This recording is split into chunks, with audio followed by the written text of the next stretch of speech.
আজকে রান্না হবে দেশি মোরগের মাংস। তো এই মোরগটাই কিন্তু আজকে ধরে জবাই দিয়ে রান্না করব। Hello everyone, back to my channel আবিদাস রান্নাঘরে সকলকে স্বাগত। আসসালামু আলাইকুম। কাছে দূরে দেশে ও বাহিরে যে যেখান থেকে আমার ভিডিওটি দেখছো সকলকে অসংখ্য ধন্যবাদ। প্রতিদিনকের মতো আজকে আমি আবারও আরেকটা রেসিপি নিয়ে চলে এসেছি বন্ধুরা তোমাদের মাঝে। সাথেই থাকবে, দেখতে পারবে।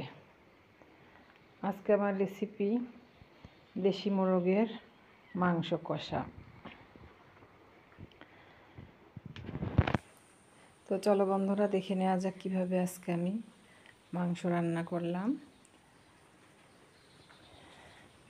আর বন্ধুরা সবার আগেই এখানে কিন্তু আমি মাংস রান্না করার জন্য পেঁয়াজ, আদা, রসুন সমস্ত কিছু ছুলে কেটে নিয়েছি। এখন কি করব, এগুলোকে আমি শিলপাটায় নয়তোবা মিক্সিং জারে মিক্স করে নেব, ব্লেন্ডার করে নেব। তো সমস্ত মশলাগুলোই কিন্তু আমি ব্লেন্ডারে করে নিয়েছি। আর এখানে গ্যাস অন করে কড়াইতে তেল দিয়ে দিয়েছি পরিমাণ মতো। আর মোরগটাকে কিন্তু কেটে ধুয়ে ক্লিন করে নিয়েছি। তো তেলের ভিতরে প্রথমে আমি তেজপাতা, এলাচ, দারচিনি দিয়ে দিয়েছি। এখন এই তেজপাতা, দারচিনি থেকে সুন্দর একটা স্মেল আসার পরে আমি দিয়ে দেব কিছুটা পেঁয়াজ কুচি। আর আজকে আমি এখানে পেঁয়াজ কুচি এবং পেঁয়াজ বাটা দুটোই কিন্তু তরকারিতে ব্যবহার করব। পেঁয়াজ কিছু কুচি এবং বাটা কুচিটা দিলে পেঁয়াজ কুচিটা যদি সুন্দরভাবে একটু ভেজে নেওয়া যায় তাহলে কিন্তু আর আলাদা করে একটা স্বাদই বেড়ে যায় মাংসতে, আর সুন্দর একটা সেন্ট বের হয় ভাজা পেঁয়াজে। তো পেঁয়াজটাকে আমি একটু সুন্দর করে ভেজে নিয়েছি। আর এখন এখানে আমি রসুন এবং পেঁয়াজ একসাথে মিক্স করে বেটে নিয়েছিলাম, তো সেটা কিন্তু দিয়ে দিয়েছি। এখন যে মশলাগুলো দিয়েছি এগুলোকে সুন্দরভাবে নেড়েচেড়ে আমি ভেজে নেব। ততক্ষণই ভাজতে থাকবো যতক্ষণ এই পেঁয়াজ রসুন থেকে কাঁচা গন্ধটা দূর না হচ্ছে। আর এখানে আমি আদা এবং জিরা একসাথে বেটে রেখেছিলাম, সেটা অ্যাড করে দিয়েছি।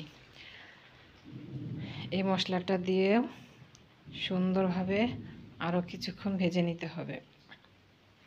আর মনে রাখবে বন্ধুরা, তরকারির স্বাদটাই কিন্তু আসে মশলাটা যদি ভালো করে কষানো হয়। আর মশলাটা যদি ভালো করে কষানো না হয় তাহলে কিন্তু কখনোই তরকারির স্বাদ ভালো পাওয়া যাবে না, খেতে কিন্তু ভালো লাগবে না। আর এখানে আমি নিয়েছি হলুদের গুঁড়া কালারের জন্য, নিয়েছি মরিচের গুঁড়া ঝালের জন্য, আর নিয়েছি ধনিয়া এবং জিরার গুঁড়া শাহি ফ্লেভারের জন্য। দিয়ে দিচ্ছি কিছুটা লবণ অ্যাড করে পরিমাণ মতো। লবণটা দিয়ে মশলার সঙ্গে সুন্দরভাবে আরও কিছুক্ষণ কষিয়ে নেব মশলাটাকে।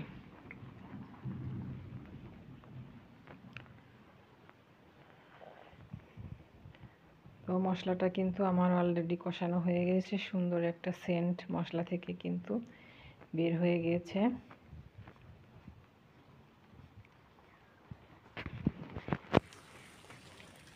এখন দিয়ে দিচ্ছি আমি মাংসগুলো। আর বন্ধুরা, তোমরা যারা আমার ভিডিও দেখতে দেখতে এই পর্যন্ত আমার সঙ্গে এসেছো, লাইক দিতে ভুলে গিয়েছো, অবশ্যই তোমাদের মূল্যবান লাইক দিয়ে ভিডিওটি কন্টিনিউ করো। আর নতুন যে সমস্ত বন্ধুরা আমার চ্যানেলে আজকে ভিডিও দেখছো, ভিডিও যদি দেখতে দেখতে ভালো লেগে যায় তাহলে চ্যানেলটিকে সাবস্ক্রাইব করে রেখো প্লিজ। আর ভিডিও ভালো লাগলে ফ্যামিলি ফ্রেন্ডসদের সঙ্গে শেয়ার করবে। তো মশলাটা দিয়ে আমি কিন্তু সুন্দরভাবে কষিয়ে নিচ্ছি।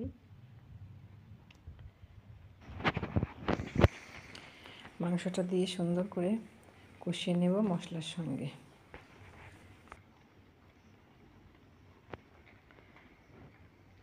এখন সামান্য একটু পানি অ্যাড করে দেব যাতে করে নিচে থেকে লেগে না যায় মশলাগুলো। তো পানিটা দিয়ে সুন্দরভাবে আবারও নেড়েচেড়ে কিছুক্ষণ কষিয়ে নিতে হবে।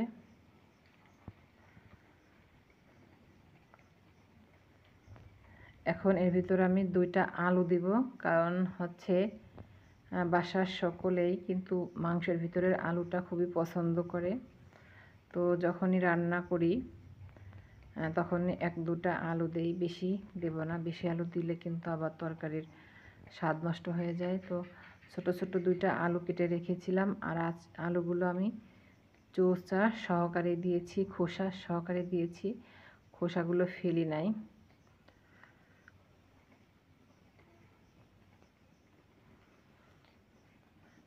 খোসা সহ আলু দিলে আলুর ভিটামিনটা ভরপুর থাকে।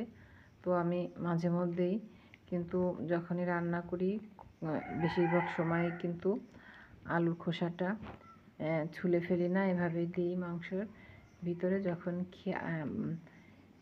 খাওয়া দাওয়া করি তখন কিন্তু আলুটা আমি চোষাটা তখন উঠিয়ে নেই। আর এই তো ঝোলের জন্য আমি পানি দিয়ে দিয়েছি, বেশি ঝোল রাখবো না, সিদ্ধ হওয়ার জন্য যতটুকু পানি দরকার তো সেইটুকু পানি কিন্তু আমি দিয়েছি।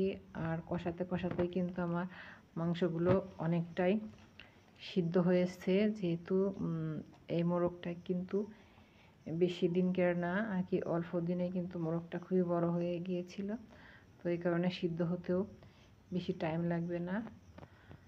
আর এই তো ঢাকনাটি খুলে কিন্তু আমি আবারও মাংসগুলোকে নেড়ে চিড়ে দিচ্ছি। আর এখন দিয়ে দিচ্ছি কিছুটা গরম মশলার গুঁড়ো। গরম মশলার গুঁড়োটা দিয়ে মাংসগুলোকে সুন্দরভাবে আবারও নেড়ে নিচ্ছি। আর মাংস থেকে কিন্তু সুন্দর একটা সেন্ট বেরিয়ে গিয়েছে, যে পাশের বাড়ি থেকেও কিন্তু বোঝা যাবে যে আজকে মাংস রান্না হয়েছে। খুব সুন্দর কিন্তু একটা ঘ্রাণ বেরিয়েছে। তো আরও কিছুক্ষণ কুক করে নেব, আর অল্প কিছুক্ষণ 3-4 মিনিট কুক করে নিলেই কিন্তু আমার মাংসটা রেডি হয়ে যাবে। তো এখনই কিন্তু একটু লবণ চেক করে নেব যে লবণটা ঠিকঠাক হয়েছে কি না।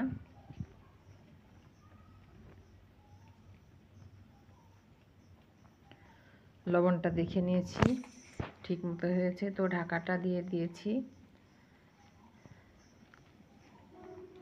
এখন ঢাকনাটি খুলে আবারও একটু নেড়ে চেড়ে নেব।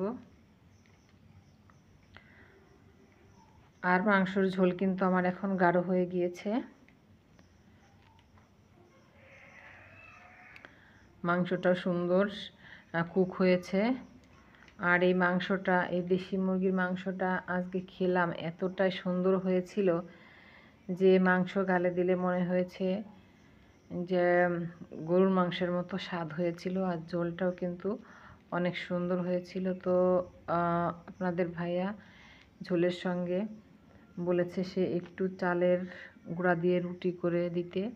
তো মাংসটা রান্না করে তার জন্য কয়েকটা রুটি করে নেব। সে কিন্তু সব সময় মাংস রান্না করলে ভাত রেখে বলে কয়েকটা রুটি বানিয়ে দিতে। তো কয়েকটা রুটি তাকে বানিয়ে দেব। আর এই তো আমার মাংসগুলো কিন্তু আমি সার্ভিং প্লেটে নিয়ে নিয়েছি, আর তোমাদেরকে দেখিয়ে দিচ্ছি বন্ধুরা মাংসের ফাইনাল লুকটা।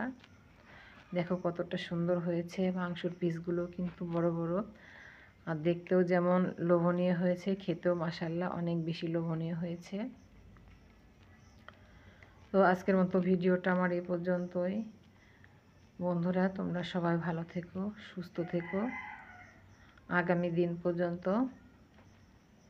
তো আবার দেখা হবে, ফিরে আসবো তোমাদের মাঝে নতুন ভিডিও নিয়ে। সে পর্যন্ত সবাই সুস্থ থেকো। আল্লাহ হাফেজ।